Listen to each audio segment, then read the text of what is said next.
इंसान बुद्धिमान होता है उसे पता है कि शब्दों का इस्तेमाल भी पैसों की ही तरह करना चाहिए, क्योंकि दोनों का व्यर्थ इस्तेमाल आपको परेशानियों में डाल सकता है।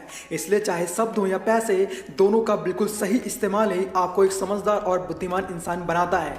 जो इंसान हमेशा व्यर्थ में ही बोलता रहता है, ऐसे इंसान की कोई भी इज्जत नहीं करता, उसकी वैल्यू नहीं करता, उसे समाज में हमेशा ही इग्नोर किया जाता है। अब तो आप समझ ही गए होंगे कम बोलना कितना ज़रूरी होता है। मैं आपको एक छोटी सी कहानी सुनाता हूँ, जिसे सुनकर आप समझ जाएंगे कि किस परिस्थिति में हमें बोलना चाहिए, किस परिस्थिति में नहीं। एक बार एक गांव में एक लड़की रहती थी जिसका बार बार रिश्ता टूट जाता था। असल में जब भी कोई लड़का उससे बात करता तो बातों ही बातों में इतना खो जाती थी कि कब क्या बोलना है उसे होश ही नहीं रहता था। उसे तो ऐसा लगता था मैंने अपनी तरफ से कुछ भी गलत नहीं कहा, लेकिन फिर भी पता नहीं क्यों सभी लड़के शादी से इनकार कर देते हैं। बोलना भी एक कला है, लेकिन कब किस परिस्थिति में इस कला का इस्तेमाल करना है, इतनी समझ आपके अंदर होनी चाहिए। इसलिए आज की इस वीडियो में मैं आपको 6 ऐसी स्थिति के बारे में बताने वाला हूं जहां आपको कम बोलना है या चुप ही रहना है। ये वीडियो बहुत ही ज्यादा खास है हर किसी के लिए, इसलिए इस वीडियो को अंत तक जरूर देखें। So let's start the video. सबसे पहली बात है, किसी की मृत्यु पर आपको ज्यादा बोलने से बचना चाहिए, क्योंकि हो सकता है आपके ज्यादा बात करने से आपके मुंह से कोई बात ऐसी निकल जाए जो उस सिचुएशन के हिसाब से ठीक ना हो। ऐसे में आप लोगों की नजरों में एक बेकार इंसान साबित हो सकते हो। एक तो जहां मातम का माहौल होता है वहां वैसे भी कम ही बोलना चाहिए, और जरूरी ना हो तो बोलना ही नहीं चाहिए। पर मैंने देखा है किसी की मृत्यु पर जब कुछ लोग बड़े दिनों बाद आपस में मिलते हैं तो वो आपस में इतनी बातें करने लगते हैं मानो किसी पार्टी फंक्शन में बैठे हो, और कभी कभी तो वो बात करते करते हंसना भी शुरू कर देते हैं, जिससे वहां मौजूद सभी लोग सिर्फ उन्हें ही देखते हैं और एक दूसरे से कहते हैं ये कैसे लोग हैं जो किसी के मातम में भी हंसी मजाक कर रहे हैं। इसलिए आपके मुंह से गलती से भी कोई ऐसी बात ना निकल जाए जिससे वहां पर मौजूद लोगों को बुरा लगे। इसके लिए आपको शांति से रहना चाहिए और वहां कम ही शब्दों का इस्तेमाल करना चाहिए, क्योंकि अगर आप ज्यादा बोलोगे तो कुछ ना कुछ ऐसी बात आपके मुंह से जरूर निकल सकती है जो नहीं बोलनी चाहिए थी। जैसे आप बारिश में भले ही छाता लेकर निकलो, रेनकोट पहन लो, लेकिन थोड़ा बहुत भीगोगे जरूर। इसलिए ऐसी नौबत ही ना आए, आप कम ही बोलो तो ज्यादा अच्छा होगा।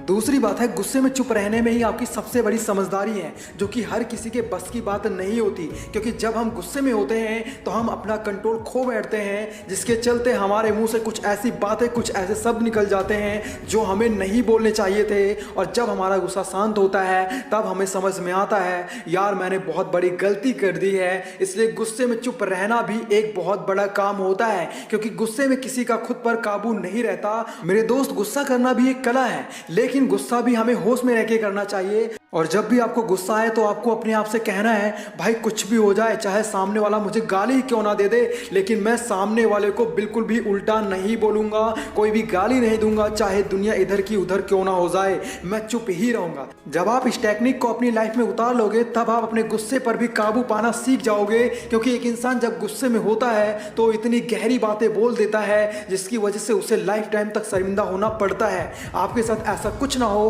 उसके लिए आपको अपने गुस्से पर काबू पाना होगा और शांति से काम लेना होगा। तीसरी बात है, अगर किसी ऐसे सब्जेक्ट या ऐसे टॉपिक के बारे में बात चल रही है जिसके बारे में आपको तनिक भी ज्ञान नहीं है, तो आपको ऐसी स्थिति में चुप ही रहना चाहिए।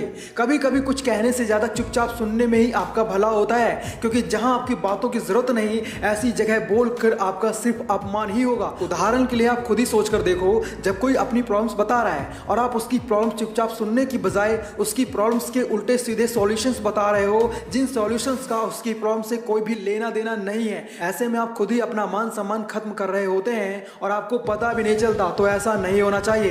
इस तरह की परिस्थिति में आपको चुपचाप ही रहना चाहिए और तभी बोलना चाहिए जब आपको बोलने के लिए कहा जाए या जब आपका बोलना जरूरी हो। अगर ऐसे ही आप व्यर्थ में बोलोगे, बिना मतलब के बोलोगे, तो लोगों को ऐसा लगेगा ये इंसान तो सिर्फ व्यर्थ की बातें करना जानता है। इसके साथ बात करने का मतलब है खुद का समय बर्बाद करना, खुद की इमेज लोगों के सामने खराब करना। जैसे आप शराब भले ही ना पीते हो, लेकिन अगर आप शराब पीने वाले लोगों के साथ रहोगे तो लोगों को यही लगेगा आप भी शराब पीते होंगे। इसलिए कम बोलोगे तो आपका ही फायदा होगा।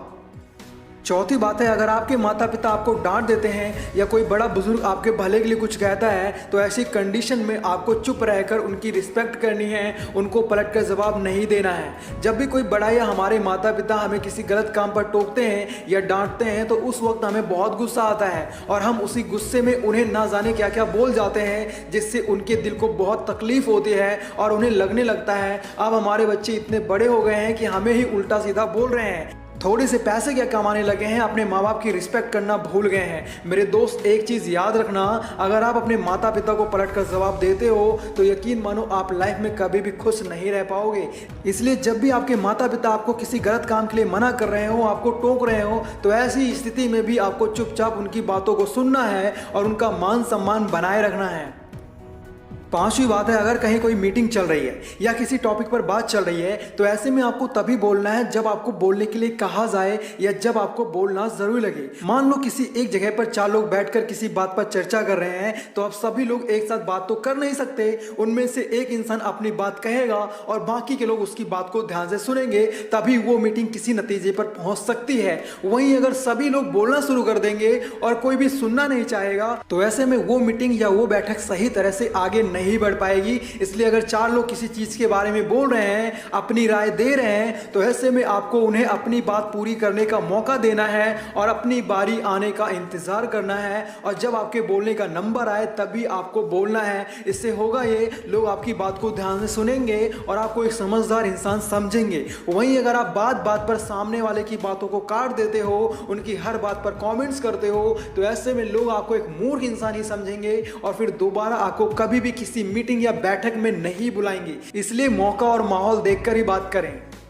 छठी बात है, ऐसी स्थिति में भी आपको हमेशा चुप रहना चाहिए जहां पर आपके बोलने से कोई विवाद खड़ा हो सकता हो। मेरे दोस्त, पता नहीं इस जमाने के लोग बुरे हैं या ये पूरा जमाना ही बुरा है। हम कहते तो आम है लेकिन लोगों को इमली सुनाई पड़ती है, यानी कि हम भले ही किसी के बारे में बुरा ना बोले लेकिन फिर भी कोई ना कोई खुराफाती इंसान हमारी उस बात का कुछ और ही मतलब निकाल देता है। इसलिए किसी के बारे में कुछ भी बोलने से पहले आपको 4 बार सोच लेना चाहिए, वरना आप प्रॉब्लम में पड़ सकते हो। एग्जाम्पल के लिए, मान लो किसी बंदे ने नशे में आकर किसी के पीठ पीछे उसे उल्टा सीधा बोला, तो ऐसे में आपको ये बात किसी से भी नहीं कहनी है कि उसने नशे में आकर उसे उल्टा सीधा बोला है, क्योंकि हो सकता है आपके कुछ भी बोलने से विवाद खड़ा हो जाए। इसलिए ऐसी स्थिति में भी चुपचाप रहने में ही आपकी बुद्धिमानी है। और अंत में आप सभी से बस इतना ही कहना चाहूंगा, आप जब भी किसी से कुछ कहें तो बिल्कुल सोच समझ के कहें, क्योंकि आपके शब्द ही हैं जो किसी भी इंसान को आपका दोस्त बना सकते हैं, तो आपके शब्द ही हैं जो किसी भी इंसान को आपका दुश्मन बना सकते हैं। जिस तरह एक माचिस की तीली पूरे जंगल को जलाकर राख कर सकती है, उसी तरह आपका एक गलत शब्द आपको पूरी लाइफ शर्मिंदा रहने पर मजबूर कर सकता है।